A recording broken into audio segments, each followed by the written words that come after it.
Shalom warga kerajaan, kita ketemu lagi di program Live Talk, a meaningful conversation about life. Dan kali ini saya masih ada di cekkeuanganku.com.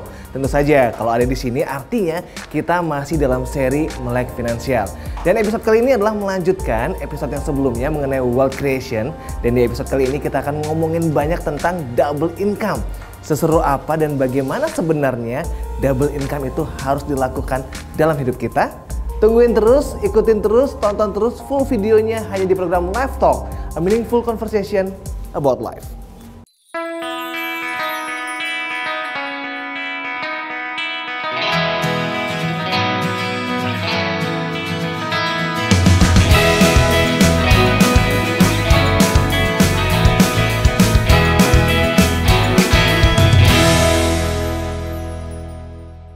Warga kerajaan, seperti yang sudah saya sampaikan tadi, kita ada di episode kedua dari seri Melek Finansial dengan topiknya adalah wealth creation.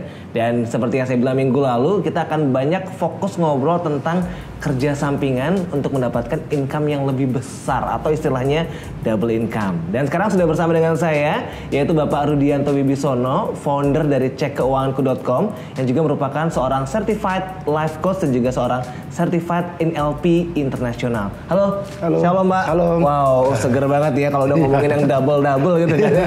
Double income. Seger ya. Seger gitu kan ya. Sekarang gini nih, pertanyaan banyak orang, penting nggak kita memiliki double income nih? Menurut saya penting pada kerajaan. Kita perlu double income penting karena kita punya banyak kebutuhan, terutama di masa depan yang tidak kita sadari saat ini. Tidak terprediksi gitu? Tidak terprediksi, ya. Biasanya orang hanya mementingkan kebutuhan saat ini. Atau bahkan mereka lebih banyak memenuhi keinginan saat ini. Nah, itu yang bahaya.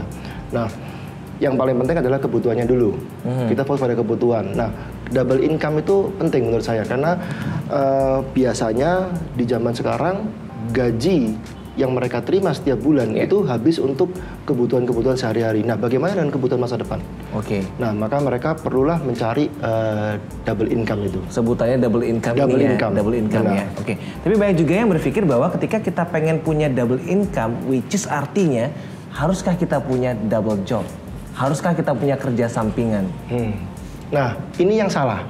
Karena gimana disalahin ini mulai seru nih warga kerajaan ini. Gimana salahnya sebenarnya? Karena kalau kita mau bekerja, seperti yang saya sampaikan minggu sebelumnya bahwa kita dalam bekerja karirnya harus naik.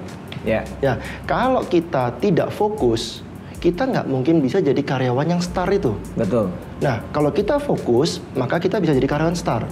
Nah, kalau kita sudah punya double job, maka kita tidak bisa fokus.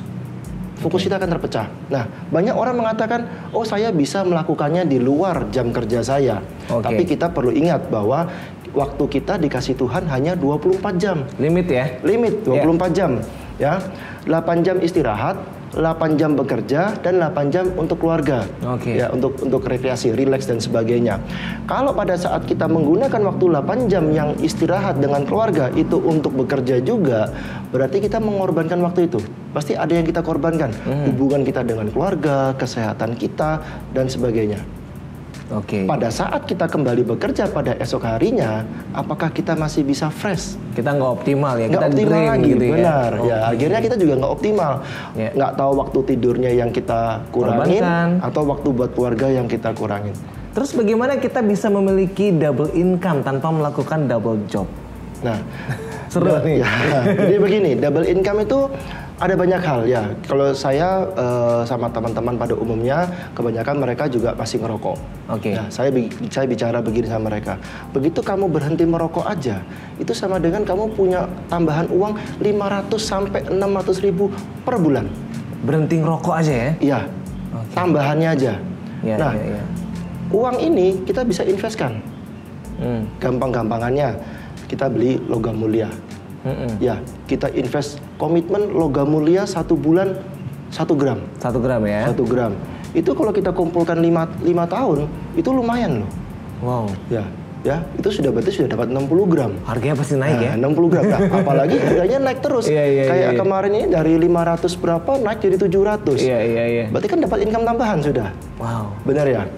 Nah, emas-emas dikumpulkan, kita bisa aja kita jual emasnya buat DP rumah. Mulai kita cicil rumah. Berarti convert gaya hidup menjadi income. Seperti itu. Ya, jadi kita jangan fokus pada keinginan-keinginan kita. Ya. Nah, dari sana kita bisa dapat other income. Nah, boleh nggak punya job? Benar-benar real job. Kerja sampingan. Kerja sampingan. Boleh-boleh aja, tapi menurut saya tidak perlu kita lakukan. Kita bisa partnership dengan teman, ya, atau kita istri di rumah, ibu rumah tangga. Kita bisa minta istri yang kerjakan, sehingga benar-benar kita tetap fokus pada pekerjaan kita. Dan waktu sama yang namanya kondisi kita juga nggak kepecah fokusnya, kondisi kesehatan kita juga masih aman, seperti itu ya. Benar. Itu diperbolehkan berarti ya? Diperbolehkan. Nah, do and don'ts-nya mengenai pekerjaan sampingan apa nih rules-nya? Atau double income, tentang double income ya? Jadi begini, kalau kita bicara mengenai double income yang sifatnya bukan pekerjaan yang aktif ya. Yang pasti kita tidak boleh tergiur dengan hal-hal yang menjanjikan untung profit sampai puluhan juta dalam 1 bulan. Ya, itu bahaya ya. Kalau kita bilang ada satu tawaran investasi yang lebih dari 20%, 18% dalam 1 tahun, itu hati-hati. 1 tahun loh. Hati-hati ya. Padahal warga kerajaan. Padahal di luar sana banyak yang janjiin 10% sebulan, 30% sebulan. Nah, itu hati-hati. Kita langsung mikir biasa, ini bukan cuma double nih, triple income. Bisa 4 kali lipat gitu. Wah, langsung invest ternyata. Ya, itu bahaya sekali karena itu membuat sifat serakah kita keluar, dan biasanya yang seperti itu skema ponzi. Endingnya jelek ya biasanya. Endingnya biasanya jelek, berita di mana-mana sudah banyak. Tapi juga banyak yang masih tergiur. Apalagi do and don'ts-nya? Yang berikutnya, kalau kita memang mau bekerja, bekerjalah yang benar. Ya, bekerja yang benar. Nah, kalau kita mau bekerja yang benar, yang pasti ada 3 hal yang harus kita perhatikan ya. Yang pertama adalah kita tidak boleh curi waktu dari bos kita. Karena kalau kita punya karyawan, anggap kita jadi bos ya, kita juga nggak kepingin kok kalau karyawan kita curi waktu. Ya, jadi yang pertama tidak boleh curi waktu untuk double income itu. Nah, yang kedua, kita juga nggak boleh ngambil curi fasilitas.